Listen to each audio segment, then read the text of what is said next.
নমস্কার, হাই নিউজে সকলকে স্বাগত। সঙ্গে রয়েছি আমি রিয়া। শুরু করছি নিউজ টুডে, আর শুরুতেই দেখে নেব আজকের হেডলাইন্স।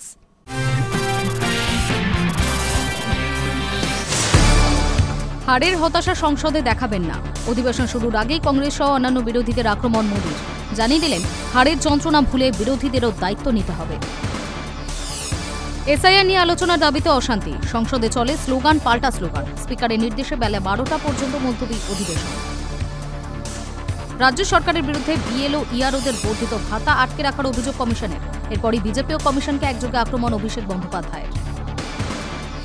বিধানসভা ভোটের আগে শুরু হলো অভিষেকের সেবাশ্রয় 2। রাজ্যের নানা প্রান্তে জনসংযোগ বাড়াতে এবং মানুষের সমস্যার সমাধানে এই উদ্যোগকে ঘিরে রাজনৈতিক মহলে শুরু আলোচনা।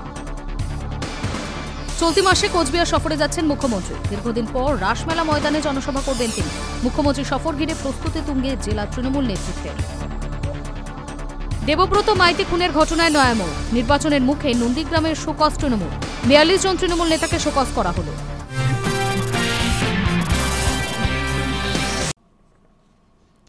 হারের হতাশা সংসদে দেখাবেন না, অধিবেশন শুরুর আগেই কংগ্রেস সহ অন্যান্য বিরোধীদের আক্রমণ মোদির।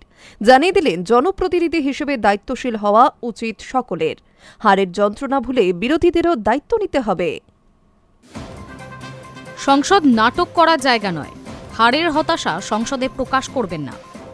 সোমবার শীতকালীন অধিবেশন শুরুর আগেই এভাবেই কংগ্রেস সহ অন্যান্য বিরোধীদের কার্যত আক্রমণ করলেন প্রধানমন্ত্রী নরেন্দ্র মোদী। সাফ জানিয়ে দিলেন জনপ্রতিনিধি হিসেবে দায়িত্বশীল হওয়া উচিত সকলের। হারের যন্ত্রণা ভুলে বিরোধীদেরও দায়িত্ব নিতে হবে। কিন্তু কিছু বিরোধীরা হার হজম করতেই পারে না, এমনকি বিহার নির্বাচনের প্রসঙ্গও টানেন মোদী। विपक्ष भी अपना दायित्व निभाएं, चर्चा में ऐसे मुद्दे उठाएं, मजबूत मुद्दे उठाएं, पराजय के निराशा में से बाहर निकल करके आए। और दुर्भाग्य है कि एकाध दो दल तो ऐसे हैं कि वो पराजय भी नहीं पचा पाते। और मैं सोच रहा था बिहार के नतीजे इतना समय हो गया है तो अब थोड़ा संभल गए होंगे, लेकिन कल जो मैं बयानबाजी सुन रहा हूं उनकी, तो उसे लगता है कि पराजय ने उनको परेशान करके रखा है। लेकिन मेरा सभी दलों से आग्रह है कि शीतकालीन सत्र में पराजय की बौखलाहट का वो मैदान नहीं बनना चाहिए। और ये शीतकालीन सत्र विजय के अहंकार में भी परिवर्तित नहीं होना चाहिए। बहुत ही संतुलित तरीके से जिम्मेवारी के साथ जनप्रतिनिधि के रूप में देश की जनता का हमसे जो हमें दायित्व दिया है और हमसे जो अपेक्षाएं हैं उसको संभालते हुए हम आगे के लिए सोच। সংসদের অন্দরে পরিস্থিতি উত্তাল হওয়ার আগেই রণংদেহী মূর্তি ধারণ করেন প্রধানমন্ত্রী স্বয়ং। প্রথা মাফিক ভাষণ দিতে এসে শটান বিরোধীদের আক্রমণ করে বসেন। মোদির কথায় বিহার নির্বাচনের ফল প্রকাশের পর তো বেশ কিছুদিন কেটে গিয়েছে, কিন্তু বিরোধীরা শান্ত হতে পারেননি, হার হজম করতে পারেননি তারা। High news network.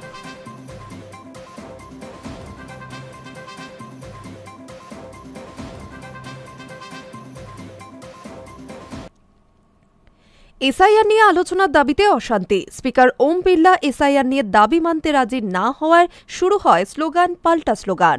শেষ পর্যন্ত স্পিকারের নির্দেশে বেলা 12টা পর্যন্ত মুলতবি হয় অধিবেশন। সোমবার থেকে শুরু সংসদের শীতকালীন অধিবেশন, চলবে 19শে ডিসেম্বর পর্যন্ত। ছুটির দিনগুলি বাদ দিলে মোট 15টি অধিবেশন চলবে। কিন্তু প্রথম দিনই সরকার বিরোধী তরজায় অচলাবস্থা তৈরি হল সংসদে। ইঙ্গিত মিলেছিল রবিবারের সর্বদল বৈঠকে। সেই পূর্বাভাস মিলিয়েই সোমবার ভোটার তালিকায় বিশেষ নিবিড় সংশোধন ঘিরে অশান্তি ছড়ালো লোকসভায়। শীতকালীন অধিবেশনের প্রথম দিনেই মুলতবি হল অধিবেশন। কংগ্রেস তৃণমূল সহ বিরোধী সাংসদদের সোমবার অধিবেশনের সূচনাতেই এসআইআর নিয়ে আলোচনার দাবি জানান। পাল্টা প্রতিবাদ আসে শাসক দলের সাংসদদের বেঞ্চ থেকে। স্পিকার ওম বিড়লা এসআইআর নিয়ে দাবি মানতে রাজি না হওয়ায় শুরু হয় স্লোগান পাল্টা স্লোগান। শেষ পর্যন্ত স্পিকারের নির্দেশে বেলা 12টা পর্যন্ত মুলতবি হয় অধিবেশন। সোমবার থেকে সংসদে শীতকালীন অধিবেশনের শুরু, চলবে 19শে ডিসেম্বর পর্যন্ত। ছুটির দিনগুলি বাদ দিয়ে 15টি অধিবেশন চলবে এখানে। সাধারণত শীতকালীন অধিবেশন 20 দিন ধরে চলে। বিষয়টি নিয়ে সরব হয়েছে কংগ্রেস সহ অন্যান্য বিরোধী দলগুলি। সোমবার অধিবেশনে যোগ দিতে সংসদ ভবনে ঢোকার সময় প্রধানমন্ত্রী নরেন্দ্র মোদী সভায় শান্তি বজায় রাখার আবেদন জানিয়েছিলেন বিরোধীদের কাছে। সংসদে আলোচনার পরিবেশ বজায় রাখার আর্জি জানিয়ে বলেন, নাটক করার অন্য অনেক জায়গা রয়েছে, এখানে পরিষেবা দেওয়া প্রয়োজন। কিন্তু তার কিছুক্ষণের মধ্যেই এসআইআর নিয়ে সংসদের অন্দরে আলোচনার পরিসর দিতে অস্বীকৃত হল তার সরকার। High news network. চলতি মাসে কোচবিহার সফরে যাচ্ছেন মুখ্যমন্ত্রী মমতা বন্দ্যোপাধ্যায়। এসআইআর এর মাঝে শাসক দলের নজরে কোচ রাজবংশী সম্প্রদায়। দীর্ঘদিন পর রাসমেলা ময়দানে জনসভা করার কথা তার। মুখ্যমন্ত্রীর সফর ঘিরে প্রস্তুতি তুঙ্গে জেলা তৃণমূল নেতৃত্বের। এসআইআর এর মাঝে শাসক দলের নজরে কোচ রাজবংশী সম্প্রদায়। চলতি মাসে কোচবিহার সফরে যাচ্ছেন মুখ্যমন্ত্রী মমতা বন্দ্যোপাধ্যায়। দীর্ঘদিন পর রাসমেলা ময়দানে জনসভা করার কথা মুখ্যমন্ত্রীর। মমতার সফর ঘিরে প্রস্তুতি তুঙ্গে জেলা তৃণমূল নেতৃত্বের। জানা গিয়েছে, আগামী 9 ডিসেম্বর মঙ্গলবার সকালে কোচবিহার পৌঁছবেন মুখ্যমন্ত্রী। রাসমেলা ময়দানে বড়সড় জনসভা করার আয়োজন করা হচ্ছে। পরে তিনি প্রশাসনিক বৈঠক করতে পারেন, তবে সেই সূচি এখনও চূড়ান্ত নয়। জেলা নেতৃত্বের মতে, এসআইআর প্রক্রিয়া চলাকালীন মুখ্যমন্ত্রীর এই জনসভা বিশেষ তাৎপর্যপূর্ণ হতে চলেছে। এই নিয়ে কি বক্তব্য দেন মমতা বন্দ্যোপাধ্যায়, সেদিকে নজর রাজনৈতিক মহল থেকে আম জনতা সকলেরই।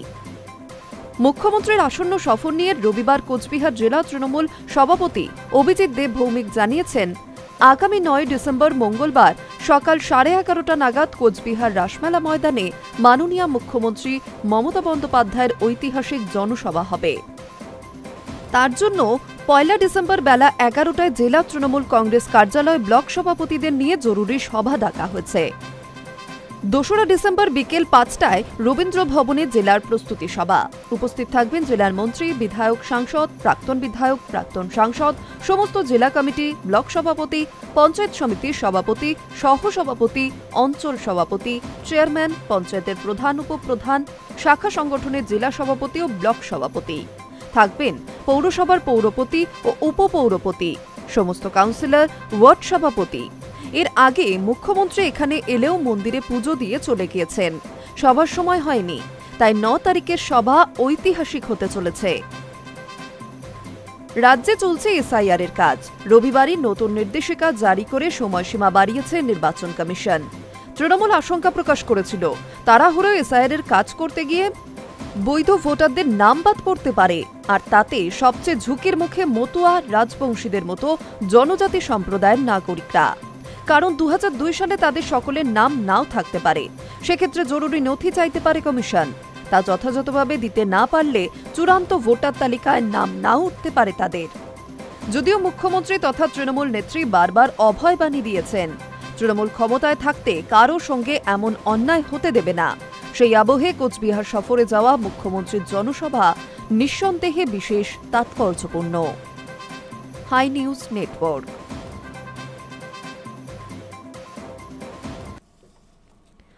রাজ্য সরকারের বিরুদ্ধে বিএলও, ইআরওদের বর্ধিত ভাতা আটকে রাখার অভিযোগ এনেছে জাতীয় নির্বাচন কমিশন। এই নিয়ে সরগরম বাংলার রাজনৈতিক মহল। এবার বিজেপি ও কমিশনকে একযোগে আক্রমণ শানালেন তৃণমূলের সর্বভারতীয় সাধারণ সম্পাদক অভিষেক বন্দ্যোপাধ্যায়। রাজ্য সরকারের বিরুদ্ধে বিএলও, ইআরওদের বর্ধিত ভাতা আটকে রাখার অভিযোগ এনেছে জাতীয় নির্বাচন কমিশন। এই নিয়েই সরগরম বাংলার রাজনৈতিক মহল। এবার বিজেপি ও কমিশনকে একযোগে আক্রমণ শানালেন তৃণমূলের সর্বভারতীয় সাধারণ সম্পাদক অভিষেক বন্দ্যোপাধ্যায়।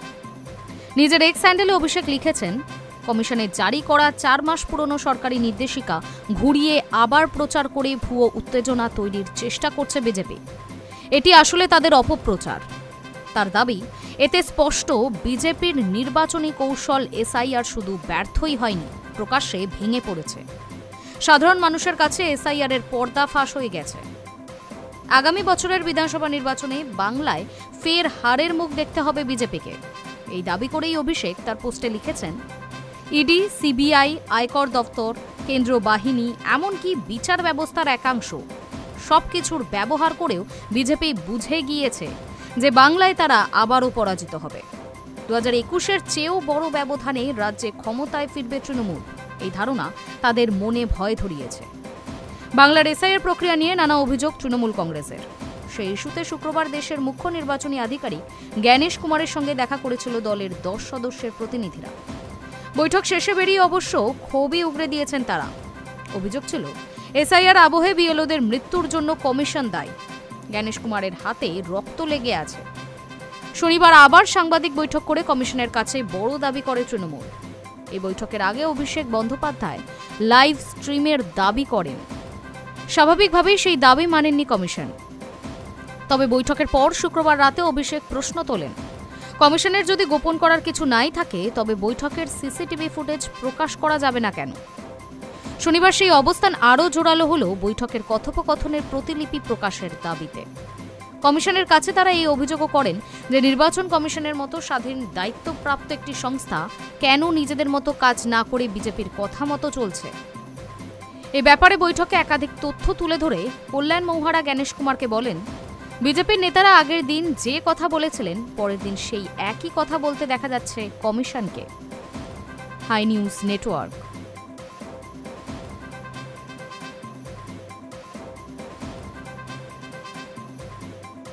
বিধানসভা ভোটের আগে শুরু হলো অভিষেকের সেবাশ্রয় 2। উদ্বোধন করেই কথা বললেন চিকিৎসক ও রোগীদের সঙ্গে। রাজ্যের নানা প্রান্তে জনসংযোগ বাড়াতে ও মানুষের সমস্যার সমাধানে এই উদ্যোগকে ঘিরে রাজনৈতিক মহলে শুরু আলোচনা। আসন্ন বিধানসভা ভোট, তার আগে এবার নিজের সংসদীয় এলাকায় সেবাশ্রয় 2 শুরু করলেন তৃণমূলের সর্বভারতীয় সাধারণ সম্পাদক অভিষেক বন্দ্যোপাধ্যায়। মহেশতলা বিধানসভার বিভিন্ন এলাকায় শুরু হলো সেবাশ্রয়ের স্বাস্থ্য শিবির। এদিন সকালে উদ্বোধন করলেন অভিষেক স্বয়ং।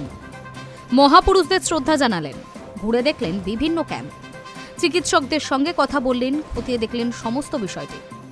রোগীর পাশাপাশি চিকিৎসকদের যাতে কোনো অসুবিধা না হয় সেই নিয়েও কথা বললেন দলীয় নেতৃত্বের সঙ্গে। এদিন সকাল 10টা নাগাদ সেবাশ্রয় 2 এর উদ্বোধন করেন অভিষেক। পরবর্তী 7 দিন ধরে এলাকার বিভিন্ন জায়গায় এই স্বাস্থ্য শিবির চলবে। প্রতিদিন সকাল 9টা থেকে বিকেল 5টা পর্যন্ত শিবিরগুলি খোলা থাকবে। সেখানে বিনামূল্যে চিকিৎসা পরিষেবা পাবেন সকলে। চলতি বছর জানুয়ারি মাসে ডায়মন্ড হারবারে পথ চলা শুরু হয়েছিল সেবাশ্রয়ের। টানা 75 দিন বিধানসভা কেন্দ্র ধরে ধরে সাধারণ মানুষকে পরিষেবা দেওয়া হয়েছিল।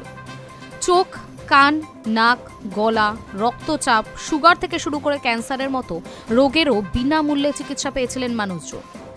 এলাকাবাসীরা তো বটেই, রাজ্যের বিভিন্ন প্রান্ত থেকে বহু মানুষ এই শিবিরগুলিতে গিয়েছিলেন। বিরাট সাড়া পাওয়ার পরই দ্বিতীয়টির সিদ্ধান্ত নেওয়া হয়। তাছাড়া সামনেই 2026-এর বিধানসভা ভোট রয়েছে। তার আগে ভোটের অঙ্ক মাথায় রেখে এই পদক্ষেপ করছে শাসক দল, এটা মনে করছে বিশেষজ্ঞরা। High news network.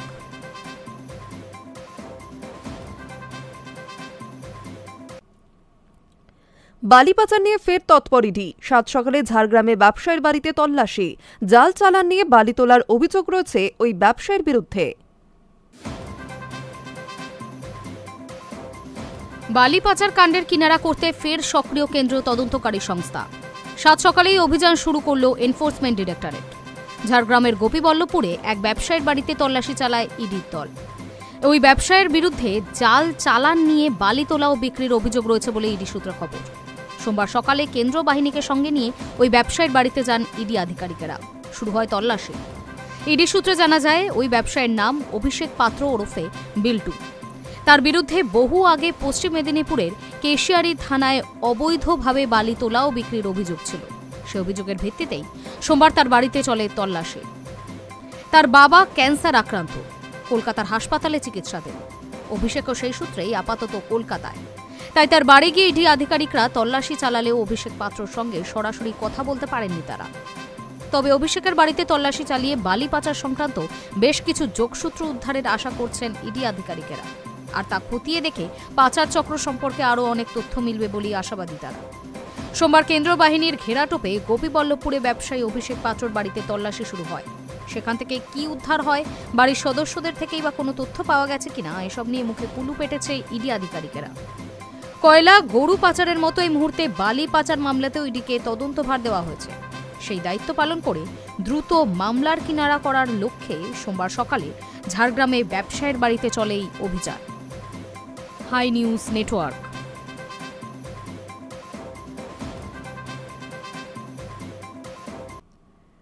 অপেক্ষার গুঞ্জনের অবসান, প্রেমিক রাজের সঙ্গে সোমবার বিবাহ বন্ধনে আবদ্ধ হলেন সামান্থা। দ্বিতীয় বিয়ে সারলেন সামান্থা রুথ প্রভু। 1 ডিসেম্বর কোয়েম্বাটুরের ঈশা যোগা সেন্টারে চুপিসারে ফ্যামিলি ম্যান পরিচালক রাজ নিদিমরুর সঙ্গে বিবাহ বন্ধনে আবদ্ধ হয়েছেন অভিনেত্রী। পরিচালক অভিনেত্রী উভয়েরই দ্বিতীয় বিয়েটি। গত 1.5 বছর ধরে তাদের সম্পর্কের গুঞ্জন শোনা গেলেও রাজ সামান্থা যে এই শীতেই 4 হাত এক করতে চলেছেন সেটা ঘুণাক্ষরেও টের পায়নি বলিউড কিংবা দক্ষিণের সিনে দুনিয়া। অতঃপর সোমবার যখন দক্ষিণী সুন্দরী লিঙ্গ ভৈরবী মন্দির থেকে বিয়ের একগুচ্ছ ছবি শেয়ার করেছেন, তখন উচ্ছ্বসিত অনুরাগী মহল ততটাই হতবাক। এমন আবহে সোশ্যাল পাড়ায় ভাইরাল রাজের প্রাক্তন তথা প্রথমা স্ত্রী শ্যামলীদের ইঙ্গিতপূর্ণ পোস্ট। রাজ সামান্থার বিয়ের আগের রাতে তিনি লিখেছেন, বেপরোয়া লোকজন বেপরোয়া কাজকর্মই করে থাকে। রাতেই আবার ব্যক্তিগত বিমানে আত্মীয় স্বজন এবং ঘনিষ্ঠ বন্ধুবান্ধব মিলিয়ে 30 জনকে নিয়ে কোয়েম্বাটুরের উদ্দেশ্যে রওনা হয়েছিলেন রাজ এবং সামান্থা। বিয়ের গুঞ্জনের সূত্রপাত সেখান থেকেই। কানাঘুষো খবর পৌঁছয় রাজের প্রথম স্ত্রী শ্যামলীদের কাছেও। সেই সূত্রেই রাজ সামান্থার বিয়ের দিন সোমবার সকাল থেকেই চর্চায় সামান্থার সতীনের পোস্ট। বলিউড মাধ্যম সূত্রে খবর, নবপরিণীতা নায়িকাকে কটাক্ষ করেই এহেন ইঙ্গিতপূর্ণ পোস্ট করেছেন শ্যামলী। যদিও বিয়ের ছবি শেয়ার করে কতিপয় শব্দও খরচ করেনি সামান্থা, তবে দক্ষিণী সুন্দরী দ্বিতীয় বিয়ের খবর প্রকাশ্যে আসতেই খুশির জোয়ার ভক্তমহলে। তাদের মতে নাগা চৈতন্যর সঙ্গে ডিভোর্সের পর অনেকটা কঠিন সময়ের মধ্য দিয়ে গিয়েছেন সামান্থা। এখন তার থিতু হওয়ার সময়। প্রসঙ্গত, রাজ নিদিমরুর প্রথম স্ত্রী শ্যামলী নিজেও ফিল্মি দুনিয়ার মানুষ। সহকারী পরিচালক এবং ক্রিয়েটিভ কনসালটেন্ট হিসেবে রং দে বসন্তি, ওমকারা, এক নদীর গল্প নামে একাধিক ছবিতে কাজ করেছেন। এমনকি ফ্যামিলি ম্যান পরিচালককেও নাকি বহু ছবি সিরিজের কাস্টিংয়ে সাহায্য করেছেন তিনি। 2015 সালে রাজের সঙ্গে বিয়ে করেছিলেন শ্যামলী, তবে 2022 সালে তাদের দাম্পত্যে চিত ধরে। পরবর্তীতে আইনি বিচ্ছেদের পথে হাঁটেন তারা। সেই সময় সামান্থার সঙ্গে ঘনিষ্ঠ হয়ে পড়েন রাজ। এবার অতীত সম্পর্ক, বিয়ে, ডিভোর্স ভুলে জীবনের নতুন অধ্যায় শুরু করলেন সামান্থা এবং রাজ। যে আবহে চর্চায় পরিচালকের প্রথম স্ত্রীর কটাক্ষে ভরা পোস্ট। High news network.